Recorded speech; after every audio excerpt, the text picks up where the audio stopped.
جيش مكلف 1000 مليار. ايه خايف من شويه حوثيين معهم شويه بنادق فرديه. لك يا عيب شو هذا؟ لك شو هالجيش هذا؟ لك يا عمي انتوا على شو عم تعملوا؟ شو هالجيش هذا؟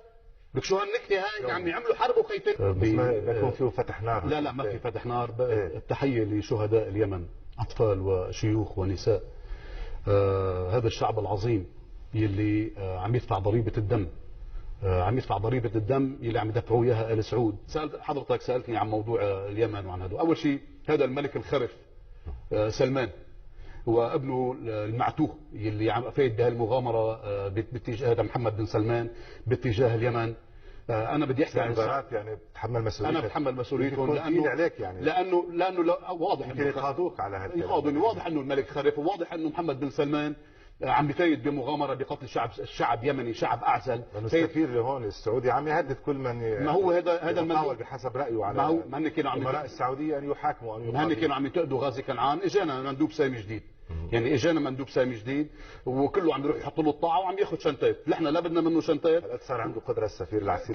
طبعا نحن لا بدنا منه شنطات ولا بدنا نحط له الطاعه، لا له ولا اللي سيده اللي قاعد مغتصب ارض الحجاز، مغتصبين هنيك وسموه على اسم عائلتهم. اول شيء هذا النظام السعودي خليني انا بلش معهم بالموضوع الاسلامي. هذا النظام السعودي اجى انشا مدرسه جديده في الاسلام مهمتها تكفير كل باقي المسلمين. كل مين ما كان معه يكفر ويهدر دمه. مهمتهم كان هدم كل تاريخنا الاسلامي حتى يكون بدء التاريخ من عندهم هن. هاي الممارسات اللي مارسوها واللي حكي عنها سماحه السيد من هدرهم المقامات، لو قدروا هدموا قبر النبي وهدموا الكعبه. طبعا داعش والقاعده والنصره هدول ابناء هذا الخط وهذا الفكر، وهلا كمان بنحكي عنهم. موضوع تحدثهم عن الاسلام في واضح تماما النفاق تبعهم. طيب انا خليني اقول نحن بدوله الخلافه كان الدوله العثمانيه تآمروا مع الانجليز على دوله الخلافه. طيب انت اذا مسلم وملتزم بالاسلام ليش انقضيت على دوله الخلافه وتآمرت مع الكفار بتصنيفهم وبتقييمهم ضد السعوديه ضد تركيا اللي كانت الدوله العثمانيه بهذاك الوقت. قتل كل من يعارضهم ويكشف خططهم الوهابيه. وخليني اعطي نموذج بلبنان. رئيس جمعيه المشاريع الخيريه الاسلاميه الشيخ نزار الحلبي وقت اللي عملت الجمعيه وعمل كتيب عن الوهابيين وفضحوا الوهابيين، اعطوا اهدروا دمه واعطوا قرار بقتله للملك. هذا بالموضوع الاسلامي. بس بدي انهي بدور السعودي بالموضوع الاسلامي. دورهم بانشاء المدارس التكفيريه اللي نتج عنها كل ما نراه من إرهاب اليوم على مستوى العالم. هذا الدور السعودي. ما ساعد السعودي بإنماء وتطوير يعني الدول التي حاول يساعدها، بالعكس دخل إلى هذه الدول عبر هذه المساعدات لإيجاد هذه المدارس والمشاريع التكليفية. بيقولوا لك جيبوا لنا دليل واحد إنه نحن بندعم داعش أو هذه مين أرسل هلا بوصل مين أرسل ما يسمى تحت عنوان المجاهدين إلى أفغانستان؟ مين مول؟ مين سلح؟ مين زخر؟ القاعدة وهذول ربيوا وين كلهم؟ ربيوا بأفغانستان اللي أرسلوهم هن بمدارسهم. هي المدارس الوهابية. هذا الانتاج اللي انتجته عمليا. بموضوع العروبه انا بموضوع الاسلام هذا دورهم كان بموضوع الاسلام. اما بموضوع العروبه تآمروا على عبد الناصر من بدايه مجيء عبد الناصر الى مصر. تآمروا عليه وتحالفوا مع الاخوان رغم التناقضات الفكريه بيناتهم. تحالفوا مع الاخوان لضرب عبد الناصر وحاولوا قتل عبد الناصر اكثر من مره. عملوا بشكل جاهد بناء على طلب البريطانيين لفك الوحدة بين مصر وبين سوريا. ودفعت المملكة الأموال لتفشيل الوحدة بين مصر وبين سوريا. وهي فضحت يعني بوثائق البريطانية، وفضحت وقت اللي انفتح الأرشيف أمام كل الناس تقرأ حجم المبالغ اللي دفعتها السعودية لإسقاط الوحدة بين مصر وبين سوريا حتى ما ينجح مشروع الوحدة العربي. دورهم دائما كان بضرب الوحدة. أما بالموضوع الفلسطيني من عام 48 لحد اللحظة هاي شو دور المملكة بالنسبة لفلسطين؟ هاي الطائرات وهي الصواريخ وهدول ما شفناهم نحن ولا مرة وقفوا إلى جانب دعم أهلنا بحصارهم أو بقتلهم. موضوع الأنظار توجهت أو القصف كله راح على عدن. هلا وكأن بالعروبة أيضا كانت بالمقالة يعني. طبعا بالعروبة هي عاصمة الريخ. كان دورهم تآمر على فلسطين. كان دورهم يعني التطبيع من تحت الطاولة مع الصهاينة قبل. هلا سقطت الأقنعة صار التطبيع علنا. يعني الوزير الخارجية هذا متحف الشمع اللي عندهم الفيصل، هذا وزير الخارجية يتغزل بلبنة. هي بس ما بقى يطلع شيء، يتاخر عليها شوي. يعني لبنى مرقت قبل على حسب ما حكيت هي، هو ما بقى يطلع شيء. فعمليا هذا التطبيع مع العدو الصهيوني، هذا التنسيق مع العدو الصهيوني، اختراع عدو جديد خدمة كرمة لعيون الصهاينة. المسجد الأقصى يهد. شو عملوا؟ اهلنا بالقدس محاصرين، ممنوع عليهم العمل، ممنوع عليهم يعمروا حيط مش بيت جديد. شو ساعدون حتى ما يتم تهجيرهم من القدس كي لا يتم تهويل القدس؟ هذه المليارات بتنزد ببريطانيا وبامريكا على اللهو وعلى الملذات وعلى هدول، هيدي اموال المسلمين والعرب اللي تزد بهالطريقه، تصرف بهالطريقه. وتصل الى اسرائيل بطريقه غير مباشره على كل حال هذه الاموال. كيف بتوصل هلا بالاقتصاد احكي انا بس هذا بموضوع العرب، بموضوع السنه والشيعه. بدي اخلص من الكذبه هاي. السعوديين بيعملوا مصلحتهم، لا فرق معهم لا سنه ولا شيعه، وما يطلب منهم سيدهم الامريكي كان البريطاني بالسابق. السعوديين وقت اللي كان الشاه بايران حليف امريكا وحليف اسرائيل وشرطي الخليج، ما كان معهم خبر انه بايران في شيعه؟ وقت اللي كان هذا الملك سلمان هذا الخرف كان يرقص له بالسيف قدامه، وقت اللي كان يجي شاه ايران لعندهم كانوا يبوسوا له ايديه، ما كان معهم خبر بايران انه في شيعه؟ ولا وقت اللي بطلت ايران شرطي الخليج وبطلت ايران مع امريكا ومع اسرائيل ورفعت رايه فلسطين، تحولوا الى شيعه ولا تحولت المساله الى هذا التحول السياسي صار مطلوب حصاره هنا؟ ما غرر السعودي بصدام حسين ليعمل المعركه مع الكويت، قبل الكويت مع ايران؟ ما مول السعودي ب 200 مليار دولار مول الحرب لتوريط صدام، لتوريط العراق بحرب مع ايران اللي وقف الى جانب قضايانا؟ طبعا نعم. انتم بعد اللي خلصت الحرب ما خافوا من صدام حسين؟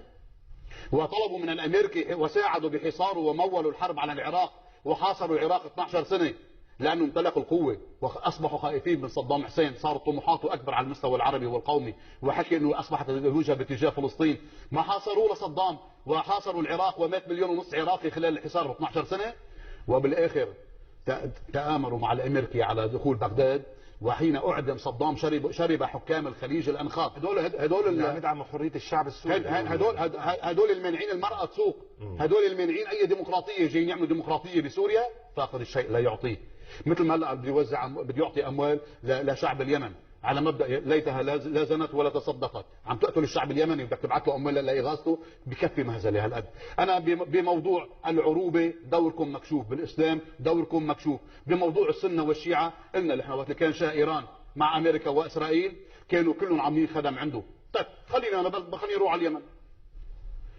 وقت اللي دخل عبد الناصر لنصرة الجمهوريين في اليمن، طب ما تحالفتوا مع الحوثيين ودفعت الحوثيين لقتال عبد الناصر ومولته وسلحته وزخرته، وقتل الجيش المصري 20,000 بمال سعودي وتحريض سعودي، وقتل الحوثيين. ما كان معهم خبر هدول شيعة؟ طيب انه كيف بتحالف معه هونيك هلا بده يقول عنه شيعي انا؟ طيب كيف انا بكون عند الايراني عامل له خدم بعد يقول هدول شيعة؟ بدك السعودي يستخدم الدين، مثل ما هلا عم بيهلل انه هدول الحافيين المعترين باليمن اللي عندهم كم بندقيه يلي طالع فيهم قصف باحدث الاسلحه بالعالم، انه بدهم عم بيهددوا الحرمين الشريفين. هن مغتصبين الحرمين الشريفين، هن بني قريظه، هن جاءوا لتشويه صوره الاسلام، هن جاءوا لضرب قواعد الاسلام، هن جاءوا لفك الوحده الاسلاميه، هن جاءوا قد لا يقبله البعض. يعني اليوم بتعرف في تطبيل وتزمير اليوم للدفاع عن السعوديه، ان هي اللي عم تحمي اليوم الحرمين الشريفين وهي مملكه الخير، وخلاف ما نسمع من كلام من تطبيل وتزمير. اكثر من قتل من اهل السنه حدا هن تلاميذ المدرسه الوهابيه. انا عايد نحكي بالموضوع المذهب، نحن ناصريين وعروبيين، ولكن من بيئتنا اكثر من قتل بالعراق بسوريا، قتلوا ائمه المساجد، علقوا ائمه المساجد، هدول مدرستهم، هدول اما بتكون معهم بهذا الخط يلي هو ما له علاقه بالاسلام. الاسلام دين الرحمه، هن دين القتل والاجرام. عن شو اي مملكه الاعتدال؟ خرجت لنا كل هدول اي مملكه الاعتدال؟ كل ما يطلب منها اسرائيليا وكل ما يطلب منها امريكيا وكل ما كان يطلب منها انجليزيا مارسته بهذه الامه لضرب هذه الامه. اكثر من هيك. انا بالموضوع الاقتصادي انا حكيت بالموضوع الاسلامي، حكيت بالموضوع العروبي، نعم. بموضوع قبل ما اوصل بالموضوع الدولي، حين ارسلوا كل ابناء مدرستهم الى افغانستان لاسقاط الاتحاد السوفيتي اللي كان صديق العرب وكان يسلح العرب بوجه الامريكي، بناء على طلب الامريكي افتوا بالجهاد بافغانستان ضد الاتحاد السوفيتي لاسقاط الاتحاد السوفيتي بالحرب اللي صارت بافغانستان وتوريطه واسقاط، يعني توريطه اقتصاديا وعسكريا لاسقاط هذا المشروع اللي كان عامل توازن مع الامريكي على مستوى العالم. طالبان يعني بباكستان معروف اللي خرجت كل هؤلاء القاعديين. نعم. اترك لي افغانستان. طلب منهم الامريكي ان يدعموا الحكومه اليساريه اللي كانت موجوده بنيكاراغوا. دفعوا للمتمردين السعوديين اموال، وكانت يومتها اسمها كونترا جيت. دفعوا اموال السعوديين للمتمردين جماعه امريكا وجماعه اسرائيل اللي كانوا عم يضربون الاسرائيليين، دفعوا لهم حق سلاح لاسقاط حكومه يساريه كانت مناصره لقضايانا بفلسطين وقضايانا العربيه. اكثر من هدول. هلا من جديد اسقطوا اسعار النفط خدمه للامريكي لحصار روسيا ولمنعها من التحول الى قطب على مستوى العالم وضرب اقتصادها، ولحصار ايران، ولحصار فنزويلا صديقة العرب والمسلمين لحصار تشافيز. هذا دورهم خسرانين هن 300 مليار دولار باعترافاتهم ليخسروا هذوليك ويضربوا اقتصاداتهم الدول الثلاثه. طيب اي مملكه الخير؟ انا ماني شايف في خير، يعني بكل اللي عم بحكي الخير تبعهم وين؟ يستخدموا الدين لالغاء الدين الحنيف السمح اللي احنا بنعرفه. يستخدموا ضربوا العروبه وتآمروا عليها بكل المحلات. عن اي عروبه عم يحكوا؟ شو له العلاقه بالعروبه؟ اي عروبه؟ اي عربي وجهته غير فلسطين ما له علاقه بالعروبه. الرابط اليوم وجهه الصراع والبوصله فلسطين. وين بوصلتنا؟ كانت بوصلتهم فلسطين. بدلوا اولويات الصراع وحرضوا شارعنا العربي وحرضوا هذا الشارع السني انه الخصم هو ايران.